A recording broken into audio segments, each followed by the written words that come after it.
যারা কিছু সালাফি ভাইরা কোরআন হাদিস রুকিয়া করেন তাদের কাছে কি রুকিয়ার জন্য যাওয়া যাবে না? আমি কি না যাওয়ার জন্য বলছি? আপনি উত্তম হচ্ছে না যাওয়া। যদি কোনো আপনি কিসের ভিতরে হইতে চান, বিনা হিসেবে জানাতে চান, আপনি যাবেন না। আপনি নিজে নিজে রুকিয়া করবেন, নিজে কোরআন পড়বেন, আল্লাহর কাছে চাইবেন, কান্নাকাটি করবেন। কিন্তু কেউ তো আপনাকে করে দেয় উইলিংলি, এটাও নিবেন। রসুল উইলিংলি করছে হাসান হোসেনকে। হাসান হোসেন বলেন যে না না যান, হ্যাঁ শুধু রুকিয়া করে যান, এটা তো বলেননি, এটা বুঝেন নাই। মানে তাদের এই সিস্টেম ছিল না।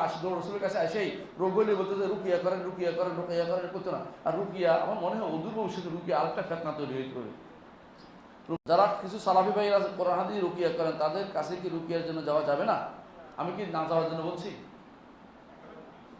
আপনি উত্তম হচ্ছে না যাওয়া। যদি কোনো আপনি কিসের ভিতরে হইতে চান, বিনা হিসেবে জানাতে চান, আপনি যাবেন না। আপনি নিজে নিজে রুকিয়া করবেন, নিজে কোরআন পড়বেন, আল্লাহর কাছে চাইবেন, কান্নাকাটি করবেন। কিন্তু কেউ তো আপনাকে করে দেয় উইলিংলি, এটাও নিবেন। রসুল উইলিংলি করছে হাসান হোসেনকে। হাসান হোসেন বলেন যে না না যান, হ্যাঁ শুধু রুকিয়া করে যান, এটা তো বলেননি, এটা বুঝেন নাই। মানে তাদের এই সিস্টেম ছিল না। রসুলের কাছে আসেই রোগ হলে বলতে যে রুকিয়া করেন, রুকিয়া করেন, রুকিয়া করেন, করতো না। আর রুকিয়া আমার মনে হয় অদূর ভবিষ্যতে রুকিয়া আরেকটা ফেতনা তৈরি হয়ে যাবে।